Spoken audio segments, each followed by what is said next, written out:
क्या कहा मोहम्मद सिराज को लेकर भारतीय टीम के बॉलिंग कोच जो है मॉर्ने मॉकल, वो आए थे चौथे दिन का खेल खत्म होने के बाद। उन्होंने बड़ी तारीफ की। उन्होंने कहा कि मैं टेस्ट सीरीज की शुरुआत में भी कह चुका हूं कि मुझे खुशी है कि सिराज को पहचान मिल रही है। सिराज स्वाभाविक तौर पर लीडर है, वो ज्यादा बोलते नहीं है लेकिन उनकी गेंदबाजी बोलती है। इस सीरीज में उन्होंने अपनी गेंदबाजी से यही करके दिखाया है। अगर 2-3 ओवर ज्यादा भी फेंकना पड़ा तो वो हमेशा तैयार रहते हैं। सिराज ने खुद से कहा था कि वो ये मैच खेलना चाहते हैं और टीम को जीत दिलाना चाहता हूं। तो ये बात कह रहे हैं मॉर्ने मॉकल मोहम्मद सिराज के बारे में कि वो एक स्वाभाविक लीडर हैं और जिस तरह से वो गेंदबाजी कर रहे हैं, जिस तरह से उन्होंने इस पूरी सीरीज में अपनी ताकत झोंकी है, वो आसानी से ये 35 रन बनाने देंगे नहीं। और अब फिर बार बार जो मैं बात कह रहा हूं कि वो जो एक फ्रेश लेग्स के साथ आप आते हैं ना, आप बहुत थकान के बाद कोई काम कर रहे हो और उसके बाद आपको एक अच्छा ब्रेक मिल जाए और फिर जब आप आते हैं तो आप कहते हैं कि नहीं अब ये मैं करने तो नहीं दूंगा। और ऊपर से जब आपके सामने जो रूट नहीं है, हैरी ब्रूक नहीं है, मतलब उस तरह के बल्लेबाज नहीं है जिनको आप कह सकते हैं कि टेक्निकली बहुत साउंड बल्लेबाज हैं,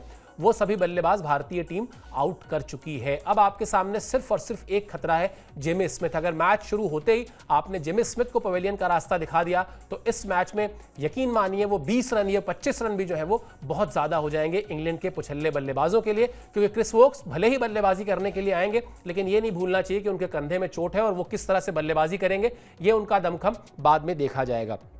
खैर, अब बात कर लेते हैं सिराज से जो एक गलती हुई उस पर भी, क्योंकि जीत के रास्ते पर चलते वक्त अगर आप गलतियों को नजरअंदाज कर दें तो बहुत गड़बड़ हो जाती है। या आप अगर अच्छी परफॉर्मेंस कर रहे हैं तब भी हमेशा कहा जाता है कि आप अपनी गलतियों पर ध्यान दें, और वो गलती रही फील्डिंग में। फील्डिंग को लेकर भारतीय टीम को बड़ा इस पूरे टूर पर बड़ा सतर्क रहना था, बड़ा सावधान रहना था। लेकिन पहले टेस्ट मैच से जो गलती शुरू हुई वो गलती लगभग पूरी सीरीज में दिखाई दी, जहां कैचेस छूटते रहे और फिर जब कैचेस छूटते रहे तो हाथ से जो है बाजी फिसलती रही। क्या हुआ, किस तरह से हैरी ब्रूक का कैच पकड़ने में सिराज से गलती हुई, ये आपको बताते हैं। क्योंकि हैरी ब्रूक ही वो बल्लेबाज हैं जिन्होंने दूसरी पारी में जो इंग्लैंड को भारतीय टीम ने लक्ष्य दिया था, उस लक्ष्य के बेहद करीब अगर इस वक्त पहुंच चुकी है इंग्लैंड की टीम, तो उसमें हैरी ब्रूक के वो शानदार 111 रन जो है वो शामिल हैं, जो उन्होंने 98 गेंद पर बनाए सिर्फ, और 14 चौके 2 छक्का।